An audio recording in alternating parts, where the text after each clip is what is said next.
whole Russian situation up until that time? Well, what upheld the Russian people was the fact that none of them had rebelled up until this revolution, this rebellion. They all sat and kind of tolerated this autocracy, this one person trying to instill beliefs and views that the Russian people didn't necessarily agree with. But they let this pass by until certain people stood up and tried to break down this barrier. And these people can be seen as the equivalent of like civil rights leaders for African Americans. As we know, civil rights leaders tore down the barrier of segregation and things like that, and they helped bring equality for their people, as the people who stood up for the Russians did. And there's so many people, more than I can name, that stood up and fought this. But in the end, these people stood up, and that's how the part one of the revolution started. Because, like I said, there was two revolutions. They both occurred in 1917, though. And the Russian Revolution is just a big overview of those two revolutions. Okay, and so what we'll do, we'll take our first commercial break in a few seconds, Lana, and then we'll have an opportunity to come back and to deal with the second part of the Russian Revolution. And so essentially, you're saying that the revolution started in 1917, almost immediately after what we generally call the First World War. Yes. As a matter of fact, it was a product in a real sense of Russia's participation in the First World War. And after that war was over, then we get into that first revolution in the Russian Revolution. Coming primarily because of all of the destruction that occurred during the war in Russia itself. And so what we'll do, we'll take our first commercial, and we'll be back with our audience following this very, very short commercial break.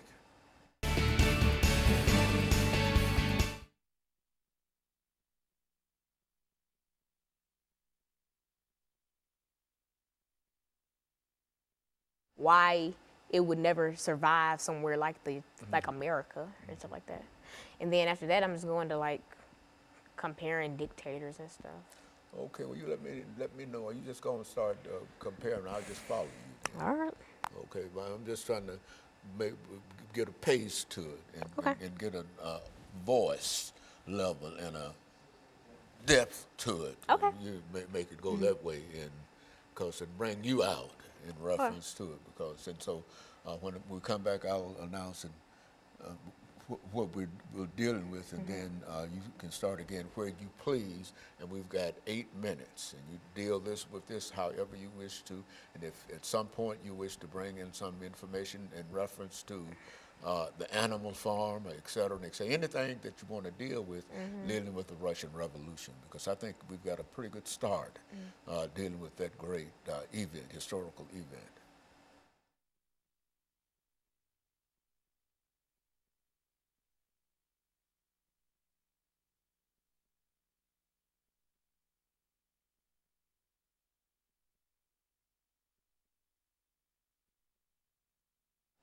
Thank you and welcome back to the second segment of the show for today. We're talking to Alana McLaughlin, and she's giving us some information in reference to the Russian Revolution, a revolution that occurred almost immediately after the First World War that started in 1914 and came to an end in 1917. And that would be the sort of historical beginning of what we're talking about now, the destruction of an entire Russian society, and now an attempt to what? Rebuild that society. Yeah, rebuild that society. Approach it from that perspective. Well, for our viewers just tuning in the first segment, we did go through my background in education, but more importantly, we kind of talked about what the revolution was. Now, the Russian Revolution is the big name for two sets of revolutions that occurred in 1917, right after the First World War. These revolutions kick-started the overthrowing of the Tsarist autocracy, and I talked about what an autocracy was, which is a one-person-led society. It's just one big leader that rules government, and et cetera, et cetera. And I talked about, you know, they overthrew this, and also the Russian Revolution was the kickstarter for the Soviet Union. Now, the Soviet Union is a party. It's a political party, just like, you know, Republican or Democrat. Coming out of the Communist Party. Coming from communists. Now, the Soviet Union's big idea was that all persons should have equal rights, equal property, just everybody should just be equal. There was no personal property, everything belonged to the state, really. But they tried to make all people equal. Now, you could see that it might sound, you know, fair and good in the end, but it doesn't really work. Now, something like this couldn't be instilled in America because we have different rankings of people. We have the higher class, we have the lower class, middle class, working class, all that. And to make all these people into one little division. Equal. Yeah. Everything is equal under that system. Is that what wouldn't necessarily work, because while all men are equal, all their possessions and some skills and et cetera are not equal. And so the Soviet Union tried to just take away all personal properties. You know, you were just blank, basically. You were nothing but, me and you were the same. Even though we're quite different people, in their eyes, we're the same. We're not individual. And something like that isn't really a smart idea to do for a country, because people are individuals, and to try to classify them into one small division doesn't really make sense, because you cannot classify all people into one thing. Just like if I go into a building and I say everyone in here is middle class, that wouldn't be true, because everywhere you go you'll have lower class, higher class, middle class, things like that. Are you saying that even though there's an attempt to make everybody equal, that all individuals are not, the same, and therefore, no matter what kind of system you develop, you have to make arrangements for those differences within America, within individuals. Is that what we're saying? Yeah, and some lesser-known political parties say that, you know, people are equal, but we're different, and that's true. We're no man is worth more than the other, yet we just have different skills. No, we're not the same. Like me and you, we both deserve the same things, deserve the same treatment, but we're not the same. We're not on the same levels. And that's kind of what the Soviet Union wanted to do to all the Russian people. Like, the capital city for the Soviet Union was Moscow, and that was also the largest city. And this was Russia. The biggest country in the Soviet Union was Russia. And so I'm kind of focusing in on Russia because of the Russian Revolution. And so in making all those people the same, it didn't really work out. And so, but here's a surprising fact. After 1917, once the revolution started, once it ended, this was 1922 at this point. That's when the Soviet Union really came into power and was classified as an actual party. The Soviet Union did not end until 1991, July of 1991. So this actually lasted, and it was incorporated for the Russian people. And so this was, 1991 was about 20-ish years ago. This really went on for a long time, and people don't see that. They think of, when they hear Soviet Union, they think of, oh, this was back during Lenin and Tsarist autocracy. This was very close to 2017. This is 2017. That was not a long time ago, and so it's very strange to look at it that way, because the Soviet Union was still coming into power when we had like modern televisions and stuff like that. It's very strange to think about. You know, Lana, thinking about the Soviet Union and some of the things that you've already said about equality of opportunity and et cetera, I think that you can look at the Constitution of the United States of America and say, in reality, these are some of the things that are promised in the United States Constitution.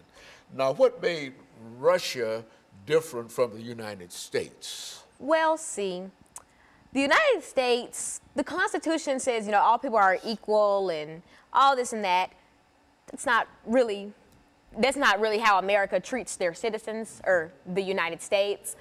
You could say that all people are equal and all people get equal chances. That's not really what happens, because, and I feel like in the Constitution, things like that were promised so that we could kind of instill it in the country, and maybe like over time we'd start to believe it.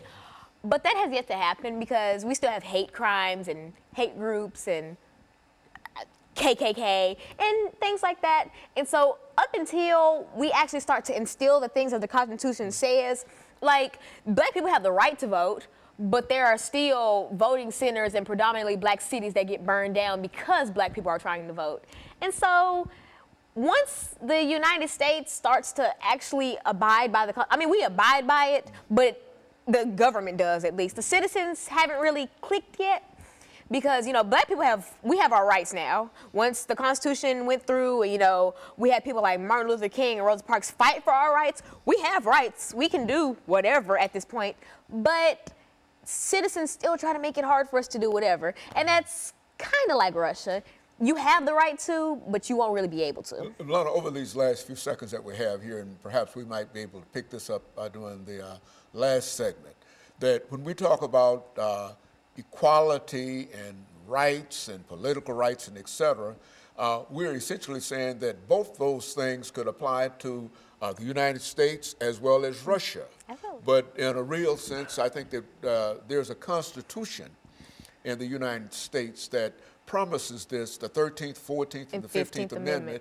And I think that in a real sense, Russia, the United States has moved closer toward the implementation and the recognition of these rights more so than Russia or the Soviet Union. And of course, we're going to take our second commercial break, and we'll be back with our audience following this very, very short commercial break.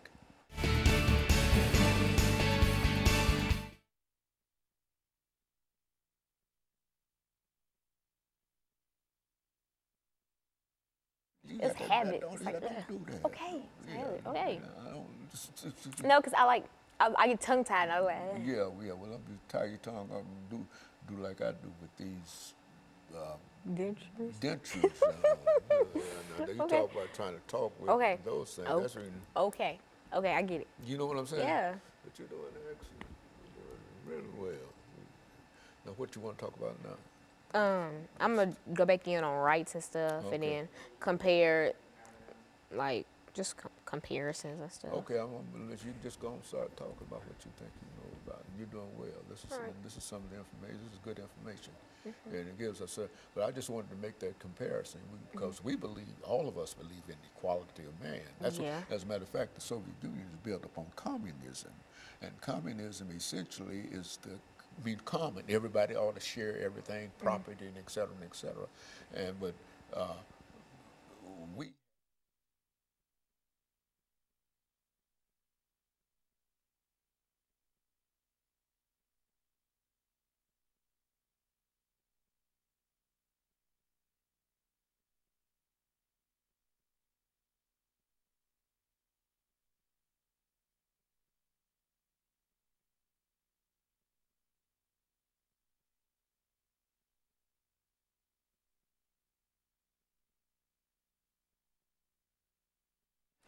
Thank you and welcome back to the final segment of the show for today. We're talking to Alana McLaughlin, and she's giving us some information in reference to the Russian Revolution.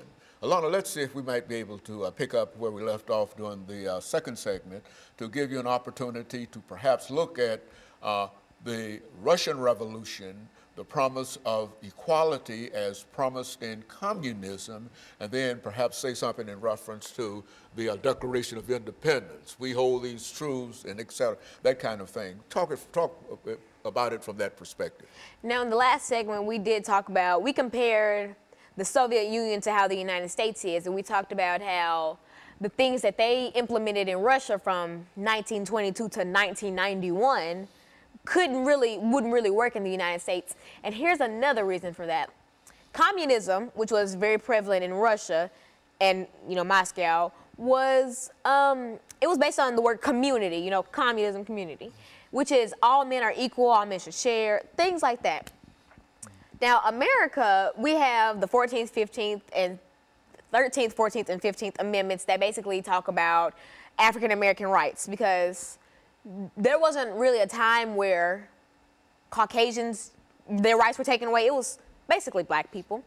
And so, in talking about communism and all that, they wanted other people to be equal and share.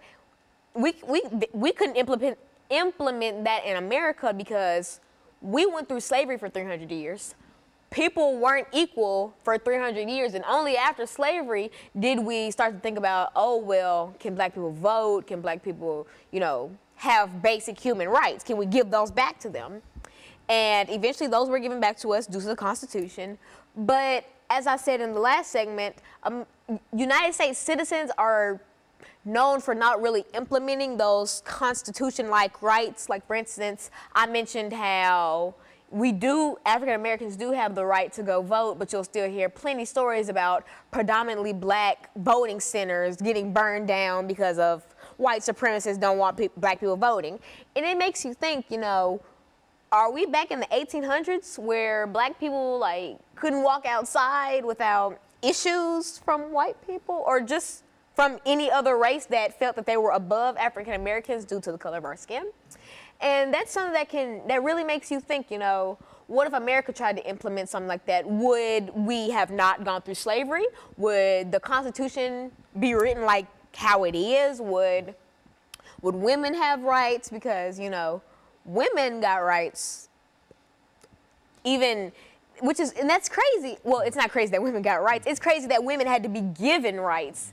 It's crazy how men think that they're above women just because of maybe stature. They are men. Because they're men. Mm-hmm. And it's crazy how white people or other races think they're above African Americans because they're white. And so that's a lot of things that happen in Russia. If you try to compare them to the United States, it wouldn't really fit like a puzzle. It wouldn't fit together because it wouldn't work. America wouldn't go for something like that. If we got a president and he tried to instill communism and all that, everybody would be like, equal, I'm not equal to this black person, or I'm not equal to this woman or child. You know, it would be lots of issues. Let's end this, Lana, over the next 6 minutes by taking thought of something that I learned quite early in college, and that was the Declaration of Independence. And I think in a real sense, what makes Soviet communism and the United States democracy different is because of what? The Declaration of Independence, which is a promise that is made, that is kept consistently in American history, even during the time when slavery existed. When Thomas Jefferson wrote, "We hold these truths to be self-evident, that all men are created equal and they are endowed by their Creator with certain inalienable rights, and they are what? Life, liberty, and the pursuit of happiness." Now, whatever has occurred in the United States of America, we have not moved away from the doctrine of what? Universal right, or what? The Declaration of Independence. Now, in the Soviet Union, when that was declared in 1917 during the Communist Revolution as this idea of equality, there was nothing that they could base that idea of equality in communism, and especially on this whole concept of the Declaration of Independence. There is no Declaration of Independence to the degree that in the Soviet Union as there is in the United States. And I think that in a real sense, that's one of the great differences dealing with the Russian Revolution and the American Revolution. What do you think about that as a statement? Well, the Russians, like you said, they didn't have a lot of weight to back up communism. They just kind of said, well, all people are equal. They didn't have anything implemented into government to say that all these people were equal. They didn't have any declarations and stuff like the United States, like America has. We had, as you said, the Declaration of Independence, which says, you know, all men are equal, are born equal. We have writings to back this up. We have laws to back this up. The government implemented this. And though the government did implement this, the citizens still have yet to implement this. Now, for a good deal, most hate crimes and stuff, the rate has gone down since, say, segregation in the early 1900s. But the fact that you still hear about hate crimes means that not all American citizens are really keen on equality or keen on that everyone is equal. Because if everyone was equal, we still wouldn't be having hate groups like the Ku Klux Klan or white supremacist groups or LGBTQ plus hate groups, things like that. We haven't really begun to understand that people are equal. Yes, it's written down, but do you believe it? Because something could be in writing, but you still won't abide by it. Rules, almost. You know, we have laws that people break every day. And so it takes time for you to implement this, but I hope that soon American citizens start to wake up and smell the roses and start to implement these rights, because they weren't written for no reason. They were written so that we can implement what these founding fathers wanted: independence and equality and things of the sort. A final thought in reference to this. I think we can also say that the United States has had a longer period of time in working out its opportunities toward equality with the Declaration of Independence. They had to overcome 300 years of slavery. Now, in Russia, there was no slavery as such, but there was what was known as serfdom. And so each nation has had to work the ideas of equality out, from serfdom through the Communist Revolution, through communism, from slavery to democracy to the Declaration of Independence, all of them coming together to indicate that while both of these two great countries talk about equality, the United States has a stronger hold on this idea of equality and equal rights than any other country in the world. Would you agree with that? I would agree with that, because that's why America has their name, land of the free, because we do have lots of things implemented so that people can have their freedom, and so that if someone tries to take away that freedom, proper measures can be taken to punish that person. And so America does have the strongest hold on independence and slavery for their people. I think that we are a country that tries to let people get equal rights and stuff, but no country will be perfect. Not everyone will see that everyone is equal, but the American government does usually see that everyone is equal and independent, has the right to vote, the right to bear arms, the right to do what they want. There's a more conscious, a final statement we might make, there's a more conscious understanding of Americans working toward equality, than even any though other country. it might not be recognized or realized, that there's always this effort to move toward equality, much so more than any other country in the world. And I think that with that statement, I can thank you for bringing by that excellent information this morning, and to know that you have really given me encouragement in terms of some of the things that you've said. And we hope to be able to certainly talk about this again, but now we have to call this in for the day. And so let me encourage our audience to tune in again next week to another informative edition of Comments. Thank you and good morning.